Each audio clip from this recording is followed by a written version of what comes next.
There is the conscious panic starting to set in because for the last 70 years, the race war has waged on with whites as the target, unbeknownst to them, right? Whites just thought, hey, if we subvert ourselves enough to this system, if we give blacks and minorities everything they want, it's really the blacks that they've pitted against, right? Because we have that history of slavery and they try to use that, they try to extend it to all the minorities now, but that's not really taking like they wanted it to. But here we have a non-white man talking to several non-whites. We take a look at the room here, discussing the future of race consciousness of white Americans. Basically cynically toying with partnering with this so-called anti-racist movement, and that is going to back whites against the wall and cause them to start seeing things racially in a way that they haven't in more than a generation, and that the net result of those two phenomena is that we are going to be headed to a conflict that nobody knows the way out of. And what's more, unlike our first Civil War, there's not even a geographic description of a solution. Right? I'm not sure about that, though, because you have quite a lot of whites that are no longer interested or exhausted in their own identity who are not going to be taking up that war. So it gets a lot more complicated than white versus black. I agree it's more complicated, but do you see a way that it ends acceptably? I mean, you have a well-armed rural white population that is now correctly understanding that it is being targeted by a mob that claims it's guilty of all sorts of things that it actually isn't guilty of yet. We certainly don't condone violence here on the Leonarda Jonie channel. Even if it ever ends up becoming necessary, we don't condone it. But look at the faces, the expressions, right? All of them settling on just how bad white national consciousness is, okay? At no point do the other people in this conference want to acknowledge, besides Eric Weinstein, he recognizes that, the whites are correctly beginning to see that they are the targets of all of this propaganda. The blacks can't even let that into their sphere. It's like, what? No, they can't be the victims. They're the perpetrators, right? This is what's been downloaded into our brain for the last 70 years. We need this. So you can see the rage that's in them, right? And then that guy, the guy he's talking to, has to say, well, not all the whites are going to side on the same side. I'm just going to tell you something, right? The liberals, they're down to fight as long as the system is going to reward them with social credit points, and there's nothing really for them to lose, okay? The minute that shit gets real, they're done. And most of them are just pretending to be part of the cause because the power right now lies in the hands of Bolshevik communists who are staging a color revolution. But as soon as that goes away, these people who basically have been browbeaten into supporting this so that they don't seem like racists are 100% going to abandon ship. And they for sure are not going to fight for a bunch of people they feel beholden to so they don't get called racist.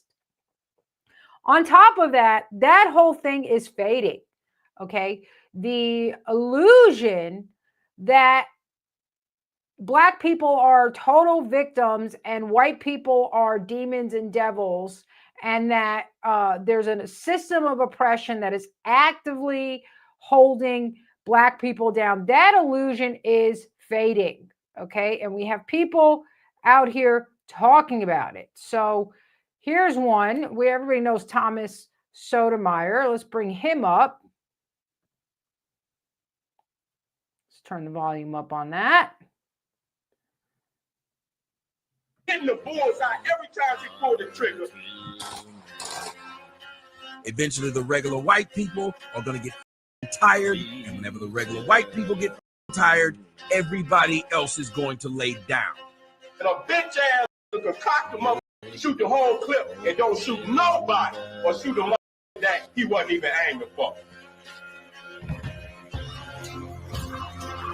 everybody else in the United States will get run over really quick.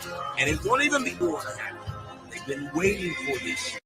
You know, here you have two black men basically warning the black community that this quote unquote race war they keep asking for, it's not going to end well. And look, I'm not here for that, right? I'm not here for, having a, kinetic race war. I don't think anybody actually wins out of that. But what you're getting is a warning that says you're pushing them too far. And actually, the truth is you pushed them too far about 20 years ago, right? But now it's really gotten to the point where even a normie white person who, maybe used to just go down to the library, rent a couple of books or whatever, is now like, oh, there's a target on my back. Because when it comes to survival, there's going to be a whole other different response. And the reason you have these two black men talking about it is because the writing's on the wall for them. And what they are trying to do is avoid the situation getting to a kinetic war, right? Because they know the truth. Nobody's going to benefit, especially not, you're not going to benefit when you're 13% of the population and you don't have the military backing you up. It's not going to happen, okay? The segregation, the desegregation that happened because of the military forcing white Americans to integrate with black Americans at gunpoint. So also, by the way, and so this is why the Shiloh thing is really the writing on the wall, right? Because that is white people saying, yeah, it's over the line now. It's so over the line. We're going to make this woman that you tried to cancel a millionaire. It's not because she said the word that we're not supposed to say.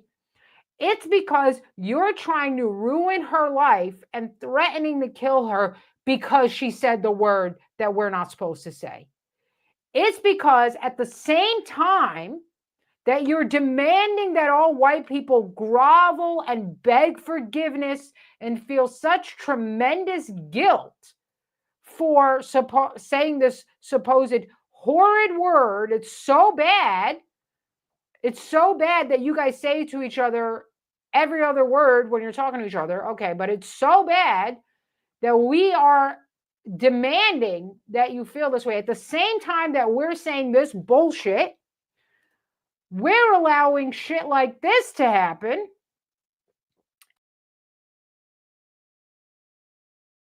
We're outraged that a white woman said the N-word.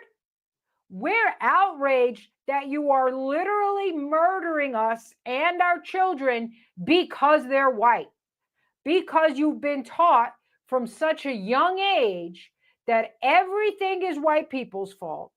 That if you don't like the way your life is, it has nothing to do with the individual decisions and choices that you've made. It has nothing to do with your inherent qualities and characteristics. It's because of the system of white suppression and oppression, which you can freely criticize, by the way. You live in a system of white supremacy and you can freely criticize it with no repercussions. I mean, if you had any bit of logic and sense, you'd put those two thoughts together and go, wait, that doesn't make sense. If I'm in a system of white supremacy, I wouldn't be able to talk about it freely. I wonder who that reminds me of. But as I was saying, you get taught this shit from childhood, that it's okay to do shit like this. So here's an example of the kind of stuff that's instilled in black America. Do that again. Yeah. Don't you snatch that from her. Don't do that again. Yeah, knock it down. Tear it up. Yep, and step on it. And Karen's just going to have to deal with it. The fuck? Yep, knock all of it down. Good girl. Very good, Naoki. And grab it and tear it up. Right. So there we go. Right. You hear her mother not just coaching her, but encouraging her, rewarding her for this behavior. What's the reason for it? Is it because she wanted the toys? Would she have been doing this if this was another black child? No, this is clear racism. Now, show me one video. Show me one video where you have white children behaving this way towards black children as the parent films them and encourages it. Show me one. If one of those were to come out on the internet, boy, oh boy, the mayhem that would ensue. Meanwhile, stuff like this freely. I see like 10 videos like this a day on my timeline. No problem. Okay? So here this mother is instilling the envy, resentment, and hate that she's been taught to have about how bad white people have been to her in her whole life, which I guarantee you hasn't been the case. I guarantee you every negative reaction she got from a white person had to do with her starting with a stank-ass attitude, expecting a white person to be a racist or whatever. And then she gets a response because she's having an attitude and she goes, oh, look at the system of white supremacy, right? This is what always happens. But then she takes it, she instills it in her child. This 2-year-old child doesn't know any better. 2-year-old child is going to do what the mom rewards her to do. And she's reinforcing, hey, you get at that white person. And let's just say, I mean, the metaphor here is amazing, right? This white girl is trying to build something and the black girl is being taught to come in and just destroy it. I mean, is that a metaphor for society or what here? Okay. So we've got that. Okay. And that's the kind of thing you're encouraged to hear, right? You're encouraged to continuously see the white person as the evil culprit and villain and always responsible for your pain. Because if that wasn't true, you might have to recognize that you are the cause of your own misery, and you don't want that. No, there's got to be a perpetrator. And the problem is that when you have black people who tell other black people the truth, that, hey, it's on you, they get called an Uncle Tom, they get called a traitor, they get told they're brainwashed, they get totally cut out from the community. Any black person who wants to challenge this narrative of the race narrative, who doesn't want to be a race hustler, gets thrown out of the community and shut out. So it's like a catch-22, right? That's why you have this hive mind, plantation mind that happens in the majority of the black culture, is because if you're not reinforcing that ideology, the whole community rejects you. So it takes a lot to stand up and say, this isn't right, actually. Actually, you have a pretty good deal here. And sometimes it takes that, or it takes just having the right accent. So here's a great video I saw. This guy's pretty based. He's always trying to instruct the young African youth who always want to have excuses and blame the white man. In third world countries, anything that is not under maintenance is because, you know, we don't care. No, you care. It's not in the concept. Travel the 54 countries in Africa. Ask each person in every country, what is wrong with your country? Leadership. Leadership. All of you say the same word. So let me ask you, since 1960, the country has been picking the wrong leader every 4 years. Not a single railway built by the British is in Nigeria today, but the one they built in their country that same year, it's still running. Not a single railway built in Ghana in 1960 is still there today. What do you know in that country that has been properly maintained by the people every day and it works perfectly? It's hard for people to maintain things when they're not gaining a lot. No, it's hard for people to maintain things when they don't have the. Let's just immediately write an excuse. Oh, it's hard because they're not gaining a lot. It's your railway system. What do you mean you're not getting? Who are you gaining from? This is the mentality, right? I got to gain from someone. It's for your own country. But this guy's pretty based. You know, he lays it out. And, you know, he's got a wealth of experience. He knows what he's talking about. He's got facts. You can see that the young kids, they have ideology. He has facts and experience. He knows what he's talking about. Plus, he's got a dope-ass accent that reminds you of Rafiki from The Lion King. So you're like, this is like the wise old man who knows what he's talking about. So they're not going to contest him. But, you know, I can see that if this was a different situation, this guy would totally be shut out at best. At worst, I mean, they kill people who don't tell you what you want to hear. Concept of maintenance in their culture. What is the one word in Igbo for maintenance? Maintenance is there's no direct English word for that. It doesn't translate directly to That's maintenance. correct. How about you? It doesn't translate. That's correct. But it translates to like take care of. No, that's not maintenance. What is the one word for repair in Igbo? Imezi. Exactly. What is the one word for repair in You see, I'm driving you to somewhere. What is the one word for democracy in Igbo language? You don't. How about you? You don't. You're trying to practice something that is not in the concept of the language. There is no African country, and I've done it through Kenya, I've done it all, that has an equivalent of the word maintenance. Well, in order to maintain something, you have to have it first, correct? No, if I leave it for you, you can maintain it. The British left a lot of things in this country when they left. They established the hospitals, they established the fire stations, the post offices, the railway lines, the roads they built before they left. You are not able to maintain it because you don't have that concept. This guy's just speaking facts here, you know, and you can see that the kids are trying to go back to their communist training that says, oh, we never had it. We didn't possess it. It's not ours. We don't care. We can't benefit from it. And this guy he has the experience. Now, I'm totally in support of the Black community having leaders like this who are willing to tell the truth, even though it's not convenient and it does not soothe the fragile Black ego that says, I am the superior and we're better. It's like, we have to deal with reality, right? Like, I'm never going to be, you know, a hot Victoria's Secret supermodel. It's just not going to happen. Okay. Mostly because I'm past the age of where those designers can molest you. But that doesn't matter. The truth is the truth. We're going to start where we are. So I'm never going to be, you know, an anorexic, no titty having, no boob having, hot Victoria's Secret model. But I can be healthy. That doesn't mean I have to be an obese bitch now, does it?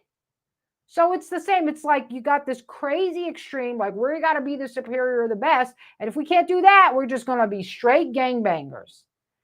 And a lot of that does have to do with who the leaders are that are foisted to the top of the Black community. And they are communist ideology that wants to start this idea that it's all a system of oppression, it's all a power dynamic, and does not acknowledge any benefit that comes from the system.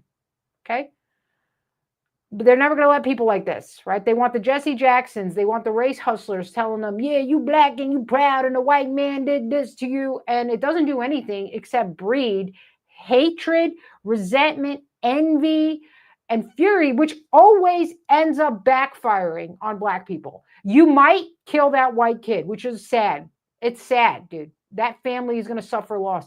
You don't gain anything from that. You do not gain whatever you thought that white kid had. What you gain is either death by cop, death by the family, which is going to start happening, by the way. White people are going to start taking things into their own hands, especially as this George Soros DA system gets out of control. Or life in jail, where you can get gangbanged by a bunch of other Blacks who've been in there for a long time and become their bitch. So that's what it gets you to feed this resentment. All this stuff, by the way, if you were real Christians, you would look inside your own hearts to exile this, because all it is poison. And when people tell you the truth like this, you can see he sets them free, man. There's like a relaxation, like, hey, this is true. You know, and we'll just finish up. He said some good shit here. Maintenance of what they have. That's why we have buildings here that are about 250 years old, 300 years old in this country. There are buildings in other countries of Europe that are 700 years ago. The Notre Dame that burned in France was a 13th century building.